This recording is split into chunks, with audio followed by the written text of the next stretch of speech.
Hello guys, നിങ്ങൾക്കറിയാവോ എങ്ങനെ ഇതേപോലത്തെ ഒരു റിയലിസ്റ്റിക് ആയിട്ടുള്ള മരം ഉണ്ടാക്കിയെടുക്കാമെന്ന്? ഞാൻ പറഞ്ഞുതരാം. അതിനായിട്ട് ആദ്യം തന്നെ നമുക്ക് നല്ല രീതിയിലൊന്ന് കമ്പികളെല്ലാം പിരിച്ചെടുത്ത് ഒരു മരത്തിൻ്റെ ഷേപ്പാക്കി എടുക്കേണ്ടതായിട്ടുണ്ട്. അതിനുശേഷം അത് നല്ല രീതിയിൽ കൊണ്ട് നമുക്കൊന്ന് പെയിൻറ്റ് ചെയ്തെടുക്കണം. ആ പെയിൻറ്റ് ചെയ്യുന്ന സമയത്ത് ഞാൻ പറഞ്ഞുതരാം എന്തിനാണ് നമ്മൾ ഇങ്ങനെ ഒരു റിയലിസ്റ്റിക് ആയിട്ടുള്ള രീതിയിൽ മരം ഉണ്ടാക്കുന്നതെന്ന്.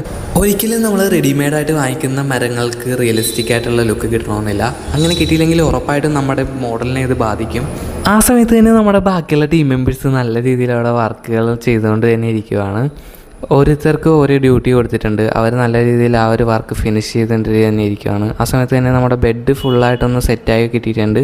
അതിനുശേഷം നമുക്ക് ചെറിയ ചെറിയ കഷ്ണങ്ങളായിട്ടുള്ള സ്പോഞ്ച് ഒട്ടിച്ച് കൊടുക്കേണ്ടതായിട്ടുണ്ട്. അങ്ങനെ ഏകദേശം നമ്മുടെ റിയലിസ്റ്റിക് ആയിട്ടുള്ള മരത്തിൻ്റെ പരിപാടികൾ അങ്ങനെ തീർന്നു കേട്ടോ. ഇതാണ് ഇതിൻ്റെ ഫൈനൽ ലുക്ക്.